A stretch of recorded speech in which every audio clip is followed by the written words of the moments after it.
Assalamualaikum warahmatullahi wabarakatuh. Perkenalkan, saya Dewi Mulyasari. Saya mengajar di MA Unggulan Kiai Haji Abdul Wahab Hasbullah Bahrul Ulum Tambak Beras Jombang, sekaligus mahasiswa PPG dalam jabatan Angkatan 1 tahun 2021 di LPTK IAIN Kediri. Pada hari ini, Senin, tanggal 13 September 2021, saya akan melakukan uji kinerja. Selamat menyaksikan. Assalamualaikum warahmatullahi wabarakatuh. Waalaikumsalam warahmatullahi wabarakatuh. Bagaimana kabarnya hari ini? Sehat semua? Alhamdulillah. Alhamdulillah. Semoga kita tetap diberi kesehatan sehingga kita dapat mengikuti pembelajaran setiap harinya dengan baik, meskipun di tengah pandemi kita harus tetap menjaga kesehatan. Oke, saya absen dulu ya. Aldila, Alfani, Ayundina Yuliza, Azizatu Zahra, Devina. Devina ada? Izin. Diah Ajeng, Eka Dewi Ain, Erisa Amanda, Fadla, Farah Aini Syahira, Fariha Amroini, Karina, Kiki Catherine, oke, Zela Marcelina, oke.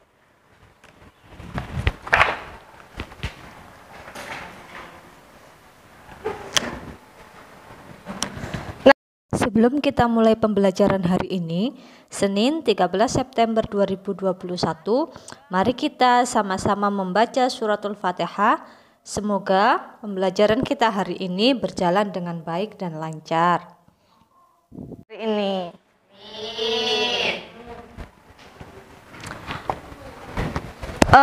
Minggu kemarin kita sudah bahas tentang bab hudud dan zina. Siapa yang masih ingat materi tentang hudud dan zina?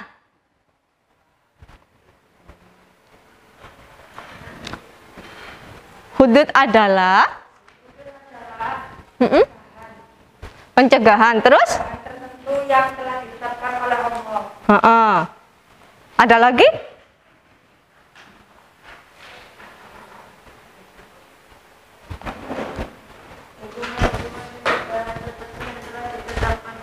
Sebagai sanksi atau hukum untuk mencegah manusia dari melakukan tindak kejahatan selain pembunuhan dan penganiayaan. Iya, hukuman yang diberikan kepada pelaku pembunuhan dan selain pelaku pembunuhan dan penganiayaan. Apa saja yang perbuatan atau tindakan yang bisa dikenai hukum hudud? Zina, terus?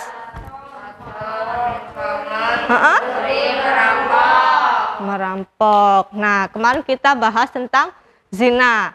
Apa itu zina?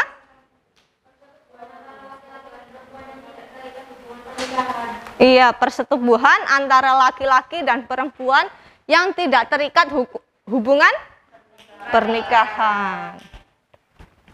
Nah, hari ini kita akan membahas tentang peradilan. Sebelum itu, perlu kalian ketahui tujuan pembelajaran hari ini adalah yang pertama, melalui proses tanya jawab, peserta didik dapat atau mampu menjelaskan pengertian peradilan Islam dengan berani dan benar. Yang kedua, melalui proses tanya jawab, peserta didik dapat menjelaskan fungsi peradilan dalam Islam dengan berani dan percaya diri. Yang ketiga, melalui diskusi kelompok, peserta didik dapat menjelaskan kedudukan hakim wanita dalam peradilan Islam dengan percaya diri. Dan yang terakhir, melalui penugasan, peserta didik dapat menjelaskan ketentuan peradilan Islam di Indonesia dengan percaya diri. Nah, diharapkan nanti setelah selesai pembelajaran, kalian bisa mengorganisir ketentuan peradilan Islam. Yang kedua, bisa menemukan makna yang tersirat dalam peradilan Islam. Kemudian kalian juga mampu menyajikan ketentuan peradilan Islam. Dan yang terakhir, mampu mempresentasikan ketentuan peradilan Islam di Indonesia. Karena kita hidup di Indonesia, jadi kita juga harus tahu tentang ketentuan peradilan Islam yang ada di Indonesia. Untuk materi hari ini, kita akan membahas tentang peradilan dengan subbabnya hakim dan saksi. Mulai pengertian hakim, syarat-syarat hakim, kemudian kedudukan hakim wanita. Nah, untuk saksi, kita akan belajar tentang pengertian saksi, syarat-syarat saksi, dan saksi yang ditolak. Kemudian kita juga akan membahas tentang peradilan Islam di Indonesia. Kenapa kita harus membahas peradilan Islam di Indonesia? Karena kita tinggal di Indonesia. Sebagai umat Islam, kita tentu harus mengetahui tentang ketentuan peradilan Islam. Nah, karena kita tinggalnya di Indonesia, tentu harus juga mengetahui proses atau ketentuan peradilan Islam yang ada di Indonesia khususnya. Seperti itu. Nah, untuk hari ini nanti akan saya tampilkan video tentang proses peradilan di pengadilan agama, yang itu nanti bisa kalian analisis bersama teman kelompoknya apa yang kalian temukan dalam video itu. Kemudian saya juga akan memberikan materi tentang peradilan yang tadi sudah saya sampaikan materi pokoknya. Kemudian kita juga akan mengadakan tanya jawab. Jadi kalian bisa menanyakan materi-materi yang belum kalian pahami, atau ada beberapa hal entah itu dari video atau dari materi yang ingin kalian ketahui lebih dalam. Di akhir kita akan membuat skenario tentang simulasi persidangan di pertemuan untuk sebagai bahan praktek pertemuan berikutnya. Kemudian juga akan saya berikan soal atau tugas tertulis yang bisa kalian kerjakan. Nah, sebelum ke video, adakah kalian yang sudah mengetahui apa itu peradilan? Sepanjang pengetahuan kalian, entah itu kalian baca di artikel atau baca di buku, apa yang kalian ketahui tentang peradilan? Peradilan, silakan. Tempat menuntut keadilan dan tempat mengadili perkara sengketa atau tindak kejahatan. Tempat menuntut keadilan, tempat mengadili perkara sengketa. Ya. Nah, silakan di berikut ini silakan disimak.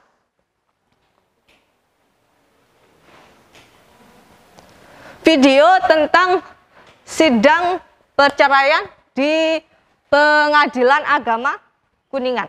Silakan diperhatikan dan didiskusikan dengan teman kelompoknya apa yang bisa kalian ambil dari video tersebut. Apa yang kalian temukan dalam video tersebut.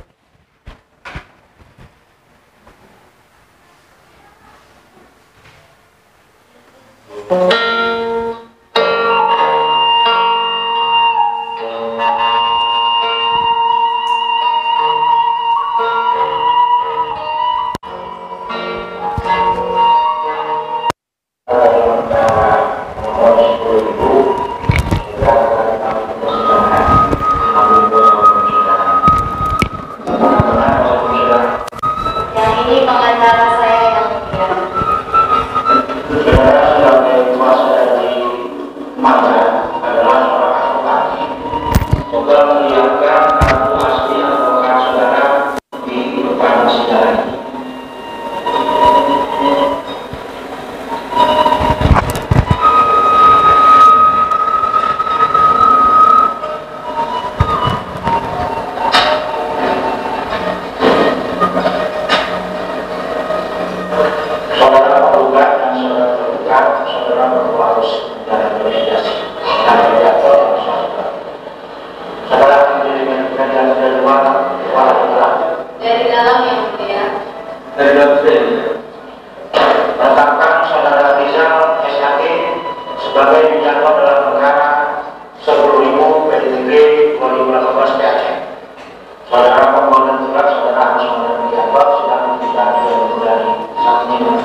Saudara hakim anggota 1 diminta untuk menyampaikan Fatihah. Saudara penggugat dan tergugat, sebaiknya saudara berdamai saja demi kepentingan rumah tangga dan keberadaan anak-anak. Saudara nomor 2 diminta untuk menyampaikan laporan mediator. Berdasarkan laporan kami kepada mediator, kami bahwa kedua tidak bisa dilanjutkan. Sidang menyatakan tertutup. Saudara tergugat, apakah saudara tetap dengan gugatan saudara atau akan memperbaikinya? Saya serah. Oke, tadi sudah dilihat semua ya video tentang simulasi sidang cerai gugat atau sidang perceraian. Dari video tadi, apa yang kalian temukan? Siapa yang mau menyampaikan hasil temuannya?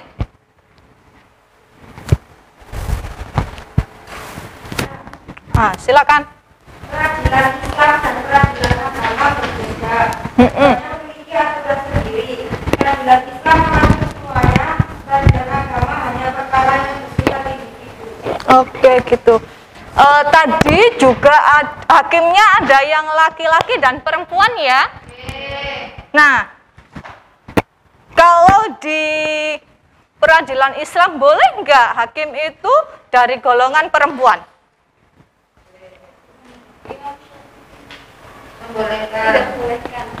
Tidak boleh. Yang ada yang bilang boleh?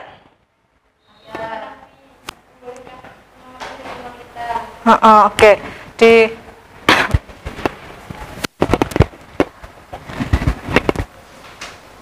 Oke, kita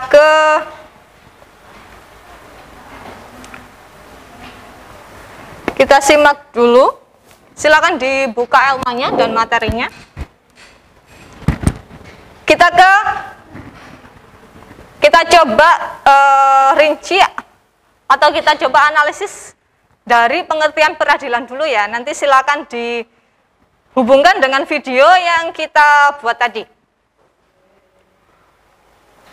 Oke, silakan dihubungkan dengan video yang sudah kita saksikan sama-sama tadi. Pengertian peradilan dari segi bahasa, peradilan adalah berasal dari bahasa Arab yaitu qadha yang artinya menetapkan atau memutuskan. Nah, menurut istilah, peradilan adalah lembaga pemerintah yang ditugaskan untuk menyelesaikan atau menetapkan perkara dengan adil berdasarkan hukum yang berlaku. Nah, dalam peradilan atau yang berperkara di pengadilan, itu ada hakim, ada saksi, penggugat, dan tergugat. Jadi unsur dalam proses peradilan itu hakim yang dia bertugas untuk menyelesaikan perkara, kemudian ada saksi, dan yang berkepentingan yaitu atau yang memiliki kepentingan yaitu penggugat dan tergugat. Siapa sih yang disebut dengan hakim? Hakim adalah orang yang diangkat oleh pemerintah untuk menyelesaikan persengketaan dan memutuskan hukum suatu perkara dengan adil. Bisa juga hakim itu disebut orang yang bertugas mengadili. Nah, untuk menjadi hakim, yang pertama harus beragama Islam. Kenapa harus beragama Islam? Karena ini peradilan Islam. Jadi yang memutuskan perkara juga harus orang Islam. Yang kedua, baligh. Terus sehat jasmani dan rohani. Nah, yang keempat, hakim itu harus laki-laki dan merdeka. Yang kelima, harus berlaku adil. Terus memahami bahasa Arab, hukum dalam nas, yaitu Al-Quran dan Sunnah, dan ijma. Jadi menjadi hakim itu tidak hanya harus bisa bahasa Arab, tapi juga harus tahu hukum yang ada dalam Al-Quran, hukum yang ada dalam Sunnah, juga mengetahui tentang ketentuan ijma. Karena dari situ hukum itu diambil. Dan yang terakhir, mampu berijtihad dan menguasai metode ijtihad. Jadi hakim itu dia dalam memutuskan perkara, dia tidak boleh taklid atau tidak boleh asal mengikuti pendapat dari ulama lain. Dia harus berijtihad. Nah, kedudukan hakim wanita dalam peradilan Islam, ini para imam mazhab berbeda pendapat tentang kedudukan hakim wanita. Menurut Imam Syafi'i dan Imam Hambali, wanita tidak boleh menjadi hakim. Yang boleh hanya laki-laki. Kemudian kalau menurut Imam Hanafi, wanita boleh menjadi hakim, tapi hanya pada perkara selain had dan kisos. Kisos apa kemarin?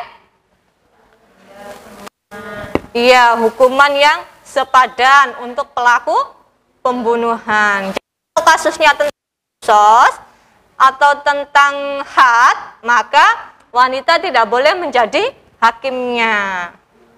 Dan yang terakhir, menurut Ibnu Jarir At-Tabari, wanita boleh menjadi hakim sebagaimana pria. Kenapa? Karena wanita juga diizinkan untuk berfatwa. Nah, ketika wanita itu boleh diizinkan berfatwa, maka otomatis dia boleh memutuskan sebuah perkara. Itulah sebabnya kenapa Ibnu Jarir At-Tabari berpendapat bahwa wanita itu boleh menjadi hakim. Nah, selain hakim ada juga saksi dalam sebuah proses persidangan. Siapa yang disebut saksi? Saksi adalah orang yang diperlukan pengadilan untuk memberikan keterangan yang berkaitan dengan suatu perkara demi tegaknya hukum dan tercapainya keadilan dalam pengadilan. Syaratnya, yang pertama beragama Islam, balik, merdeka, adil, dan berakhlak mulia. Jadi tidak sembarang orang boleh menjadi saksi. Oke. Oke, sekarang kita ke peradilan Islam di Indonesia. Peradilan Islam di Indonesia itu hanya diterapkan pada perkara dalam bidang hukum keluarga. Nah, yang dalam hal ini menjadi kewenangan peradilan agama. Nah, khusus untuk daerah istimewa Aceh, itu mereka memiliki peradilan syariat Islam yang disebut dengan Mahkamah Syariah. Jadi kalau di daerah-daerah lain itu namanya peradilan agama, khusus di Aceh namanya Mahkamah Syariah. Yang Mahkamah Syariah ini menangani tidak hanya perkara hukum keluarga, tapi juga perkara perdata dan pidana.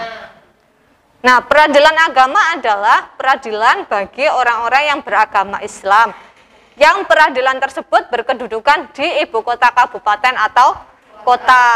Sedangkan untuk di provinsi namanya peradilan tinggi agama. Untuk syarat menjadi hakim peradilan agama tidak jauh beda dengan syarat menjadi hakim dalam konsep peradilan Islam, yaitu yang pertama otomatis harus warga negara Indonesia, kemudian harus beragama Islam dan bertakwa. Iya, kemudian setia kepada Pancasila dan Undang-Undang Dasar 1945. Kemudian harus sarjana syariah dan lulus pendidikan hakim. Jadi untuk menjadi hakim peradilan agama, selain harus sarjana syariah, ada proses pendidikan yang harus dilalui dulu, semacam magang.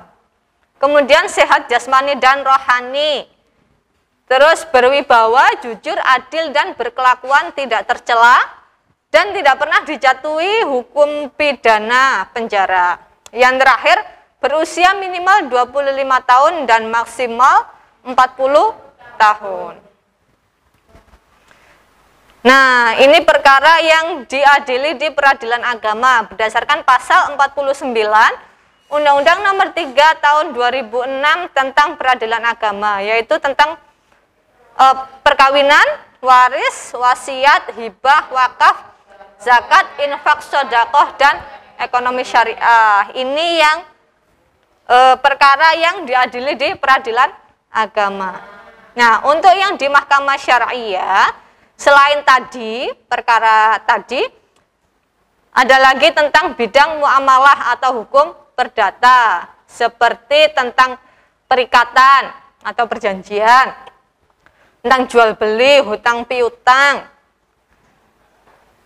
barang temuan, dan sebagainya. Juga ada hukum pidana.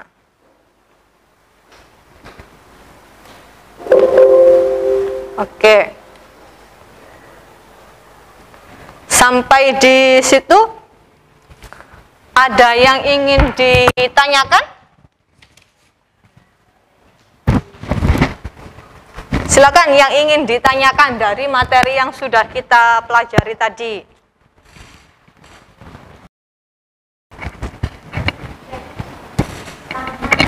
Silakan yang mau bertanya, angkat tangannya.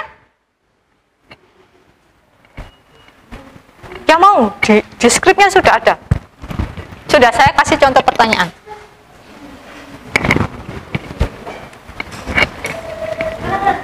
Oke. Hadap kamera, hadap kamera. Layar. Oke. Apakah di Aceh? Sama perkara jinayah diadili sebagai ketentuan Islam.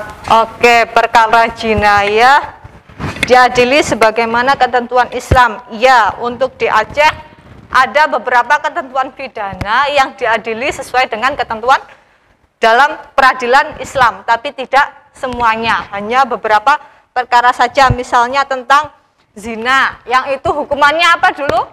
Hukuman bagi orang yang zina dicambuk. Di Aceh untuk orang yang zina, atau tidak perlu sampai menunggu mereka berzina, sekedar berhalwat saja atau berduaan saja itu sudah mendapat hukuman cambuk. Bedanya kalau berhalwat hukumannya tidak sampai 100 kali, tapi sesuai dengan perbuatannya. Ada yang 12, ada yang 50, seperti itu.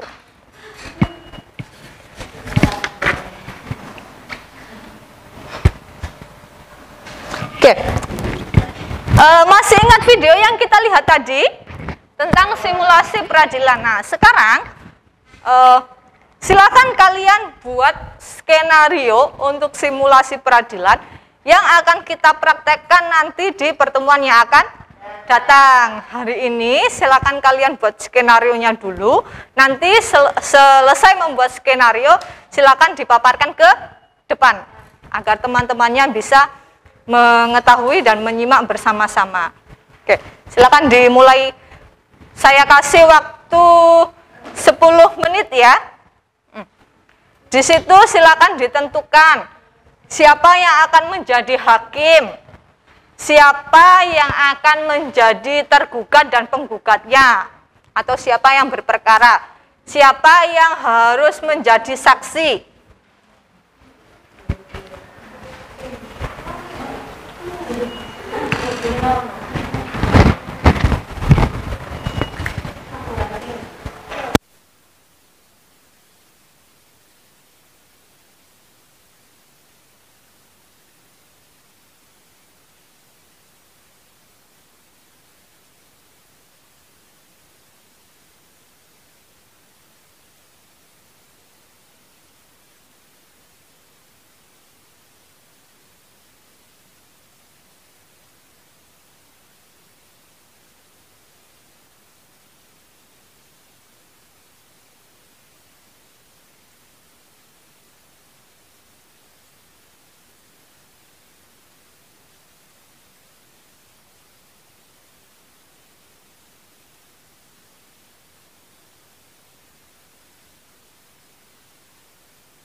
bikin simulasinya?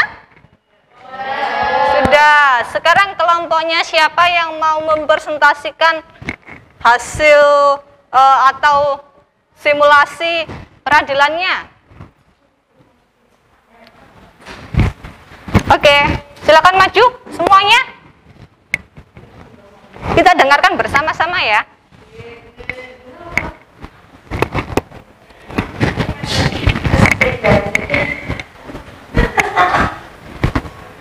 Assalamualaikum warahmatullahi wabarakatuh. Waalaikumsalam. Saya kami di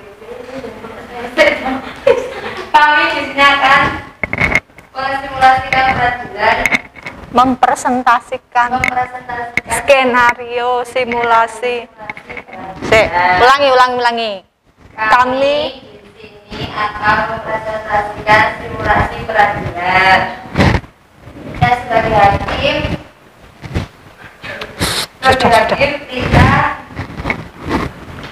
tidak pada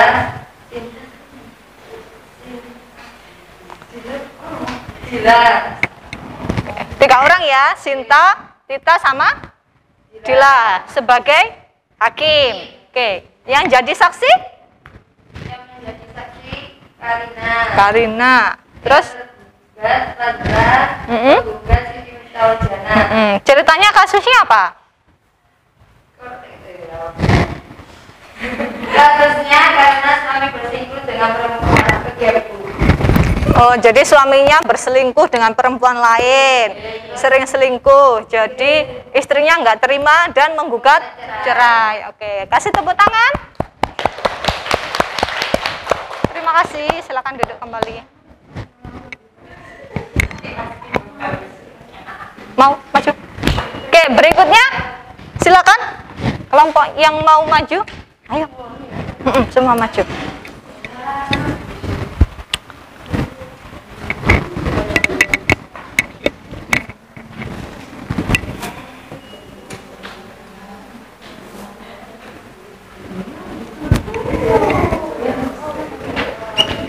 Assalamualaikum warahmatullahi wabarakatuh. Waalaikumsalam.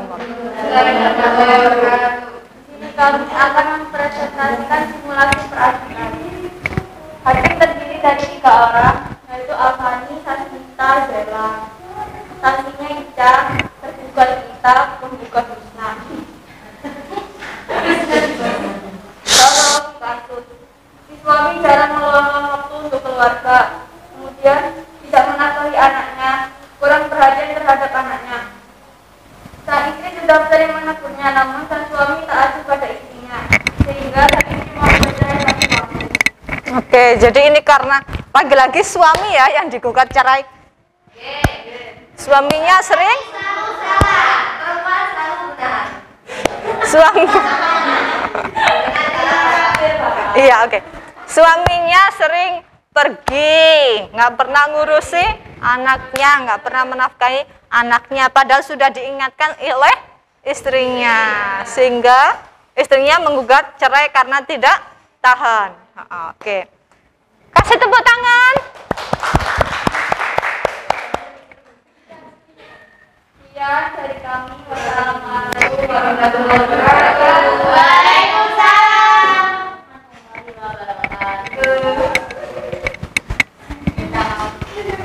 Oke, tinggal.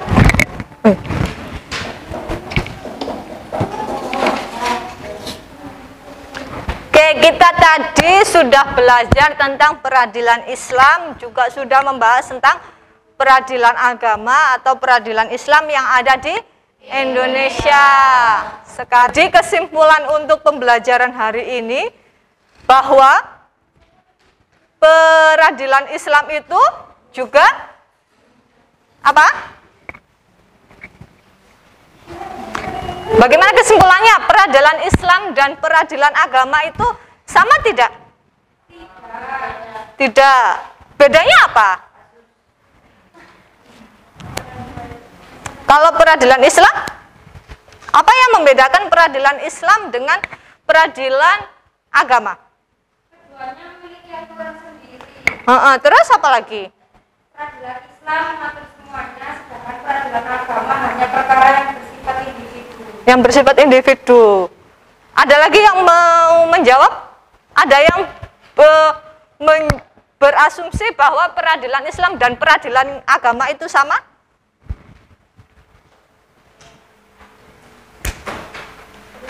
Oke, jadi meskipun secara teori peradilan Islam dan peradilan agama itu seolah-olah berbeda, tapi di Indonesia peradilan agama itu ya peradilan Islam. Kenapa seperti itu? Karena peradilan itu berjalan atau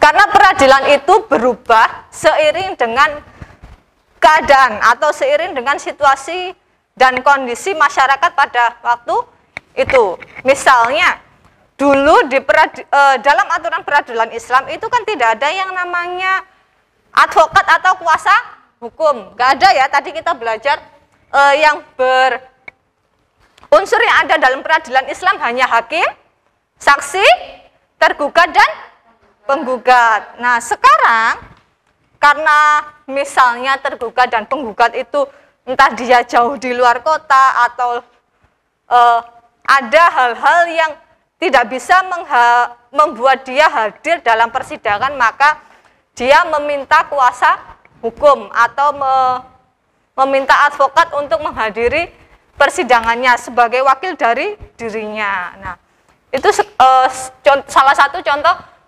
perubahan yang ada dalam peradilan.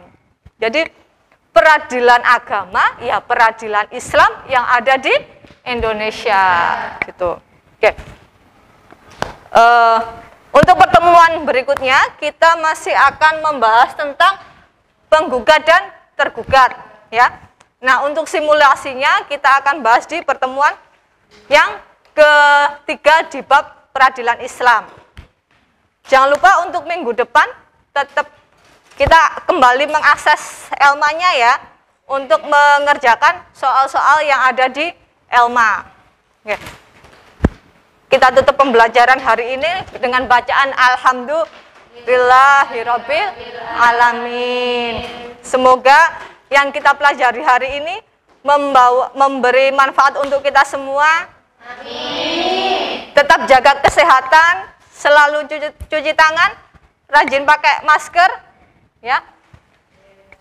Saya akhiri, wassalamualaikum warahmatullahi wabarakatuh. Waalaikumsalam warahmatullahi wabarakatuh.